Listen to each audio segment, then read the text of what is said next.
Hi everyone, welcome to my channel. இன்னைக்கு நம்ம பார்க்க போகிறது ஒரு சூப்பரான ஹெல்த்தியான அடை ரெசிபி தாங்க. என்ன அடை அப்படின்னு பார்க்குறீங்களா? வாழைப்பூ அடைங்க. ரொம்ப சாஃப்டாக இருக்குது, ரொம்ப டேஸ்டியாக அருமையாக இருக்கும். வாழைப்பூவில் இப்படி ஒரு அடை பண்ணிங்கன்னா யாருமே வேண்டான்னு சொல்ல மாட்டாங்க. ரொம்ப அருமையான ஹெல்த்தியான அடை ரெசிபி பண்ணுறது. வாங்க எப்படி பண்ணுறது சேனலுக்குள்ள போய் பார்க்கலாம். ஒரு பாத்திரத்தில் பார்த்தீங்க அப்படின்னா இட்லி அரிசி 1 டம்ளர், பச்சரிசி 1 டம்ளர், துவரம்பருப்பு 1 டம்ளர். ஸோ மூணுமே வந்து ஈக்குவல் ரேஷியோவாக எடுத்து 3 ஹவர்ஸ் நல்லா வாஷ் பண்ணி எடுத்துக்கோங்க. ஸோ 3 ஹவர்ஸ் ஊனதுக்கப்புறம் எடுத்து நான் வச்சுருக்கேன். ஸோ இந்த பக்கம் பார்த்தீங்க அப்படின்னா ஒரு பாத்திரத்தில் கொஞ்சமாக வந்து தயிர், தண்ணி, உப்பு, அதில் பார்த்தீங்க அப்படின்னா வாழைப்பூவை எடுத்து முழுசு அந்த நரம்பு இருக்குது பார்த்து அதை மட்டும் கட் பண்ணிவிட்டு முழுசாக அப்படியே வாழைப்பூ வச்சுருக்கேன்.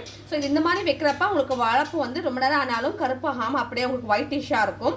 நம்ம எப்போ யூஸ் பண்ணுறோமோ அப்போ நல்லா வாஷ் பண்ணி ஒரு டைம் நார்மல் வாட்டரில் வாஷ் பண்ணிவிட்டு டேரெக்டாக நம்ம யூஸ் பண்ணிக்கலாம். ஸோ ஃபஸ்ட்டு மிக்ஸி ஜாரில் இதை நார்மல் வாட்டரில் ஒரு தாட்டி வாஷ் பண்ணிவிட்டு மிக்ஸி ஜாரில் ஒரு பல்ஸ் மோடில் கொடுத்து நம்ம ஆனியன் ஃபைனாக சாப் பண்ணால் எப்படி இருக்குமோ அந்த மாதிரி சாப் பண்ணி எடுத்துகிட்டு உங்களுக்கு நான் காட்டுறேங்க. இந்த மாதிரி குறகுறப்பாக அரைச்சி எடுத்துக்கோங்க. இப்போது ஒரு பாத்திரத்தில் மாற்றிடலாங்க. அதே மிக்ஸி ஜாரில் அரிசி பருப்பு ஒன்று ஆட் பண்ணிக்கோங்க.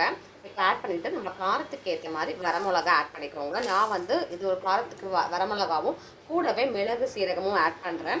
ஓகேங்களா? மிளகு சீரகம் உங்களுக்கு எவ்வளோ வேணுமோ, அதாவது சீரகம் 1/2 ஸ்பூன் ஆட் பண்ணணும். காரத்துக்கு ஏற்ற மாதிரி வரமிளகாவையும் மிளகும் நீங்கள் அட்ஜஸ்ட் பண்ணிக்கலாம். அப்புறம் ஒரு 1/2 ஸ்பூன் தனியா ஆட் பண்ணிக்கோங்க.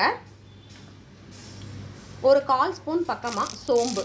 ஸோ இதில் நான் வந்து மிளகு சீரகம், இதில் வந்து மிளகு சீரகம் வரமிளகா அதுக்கப்புறம் தனியா கொஞ்சமாக சோம்பு ஆட் பண்ணியிருக்கேன். ஒரு 2 கொத்து கருவேப்பிலை அடைக்கு அரைக்கிறப்ப எப்போவுமே ஆட் பண்ணுங்கள். உங்களுக்கு வந்து வாசனையாகவும் இருக்கும், உடம்புக்கும் சத்தாகவும் இருக்குங்க. கொஞ்சமாக பெருங்காயம். இப்போ இது எல்லாத்தையுமே நான் வந்து ஆட் பண்ணிடுறேன். ஆட் பண்ணிவிட்டு இப்போ இது எல்லாமே நீங்கள் என்ன பண்ணுறீங்க அப்படின்னா மிக்சியில் நல்லா அடைக்கு அரைக்கிற மாதிரி அரைச்சிட்டு இதில் நீங்கள் ஆட் பண்ணுங்கள். ஸோ மொத்தமாக அரைச்சிட்டு உங்களுக்கு நான் காட்டுறேன் எப்படி பண்ணுறதுன்றது. இந்த மாதிரி நொய்யை அரைச்சாச்சுங்க. இப்போ நம்ம இதை எடுத்துகிட்டு நம்ம வந்து வாழைப்பூ ஒரு பாத்திரத்தில் ஆட் பண்ணியிருக்கப்போ அந்த பாத்திரத்தில் இதையும் போட்டு நல்லா மிக்ஸ் பண்ணிட்டு உங்களுக்கு நான் காட்டுறேன். நல்லா ஒன்றா மிக்ஸ் பண்ணியாச்சு. கலர் வந்து கொஞ்சம் நமக்கு டல்லாக தான் இருக்கும், ஏன்னா வாழைப்பூ ஆட் பண்ணியிருக்கோம் பார்த்தீங்களா. இப்போ சாப்பிட்றப்ப எப்படி இருக்கும் அப்படின்னா, வாழைப்பூவில் நம்ம வந்து பொதுவாக அடையில் வெங்காயத்தை பொடுத்து நறுக்கி போட்டால் எப்படி இருக்குமோ அந்த டேஸ்ட்டு கொடுக்குற மாதிரி தான் நம்ம ஃபைனாக சாப் பண்ணி இதில் ஆட் பண்ணியிருக்கோம். இதோ ஒரு தட்டை வச்சு மூடிடுங்க. நல்லா 8 ஹவர்ஸ் மாவு வந்து புளிக்கணும். கிளைமேட்டிக் கண்டிஷன்ஸ் பொறுத்து சில பேருக்கு 4 மணி நேரம் நல்லா பொங்கி வந்து புளிச்சிடும். ஸோ ஜஸ்ட் ஒரு 4 to 5 ஹவர்ஸ் மினிமம். இல்லை வந்து ரொம்ப மழை காலமாக இருக்குன்னா ஒரு 8 ஹவர்ஸ் நம்ம வெயிட் பண்ணணும். ஸோ நல்லா மாவு புளிச்சு பொங்கி வந்ததுக்கப்புறம் உங்களுக்கு நான் காட்டுறேன். 8 ஹவர்ஸ் ஆகிடுச்சிங்க. நல்லா எனக்கு மாவு பொங்கி வந்திருக்கு. கிளைமேட்டுக்கு ஏற்ற மாதிரி நீங்கள் ஹவர்ஸ் மாற்றிக்கோங்க. மாவு நல்லா கரண்டி போட்டு கலக்கிட்டு உங்களுக்கு நான் காட்டுறேன்.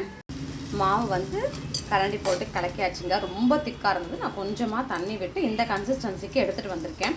லேசாக கடுகு மட்டும் தாளிச்சு நான் ஆட் பண்ணியிருக்கேன். இது வேணால் பண்ணிக்கலாம். நம்ம ஆல்ரெடி வந்து பெருங்காயம் கருவேப்பிலை எல்லாமே போட்டதால் நான் கடுகு மட்டும் மேலே தாளித்து விட்டுருக்கேங்க. கன்சிஸ்டன்சி இந்த மாதிரி இருந்தால் போதுங்க. இப்போ நம்ம தோசை தவா போட்டுட்டு நம்ம அடை ஊற்றிடலாங்க. மாவு ரெடியாக இருக்குங்க. இப்போ தவா சூடு பண்ணிக்கோங்க. தவா சூடு ஆனதுக்கப்புறம் நம்ம அடை ஊற்றிடலாம். லேசாக நம்ம மூடி வைக்கணும். அதுக்கேற்ற மாதிரி நீங்கள் இதை ஸ்ப்ரெட் பண்ணிக்கோங்க பேட்டரை.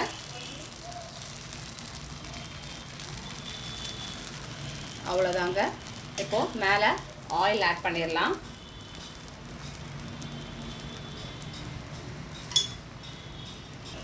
ஒரு நெட்டு போட்டு கவர் பண்ணிடலாங்க. ஃப்ளேமை கம்ப்ளீட்டாக சிம்மில் வச்சுக்கோங்க. ஒரு 1 மினிட் ஆகட்டும். 1 மினிட் ஆகிடுச்சு. இப்போ நம்ம லிட் எடுத்துகிட்டு பார்க்கலாம்.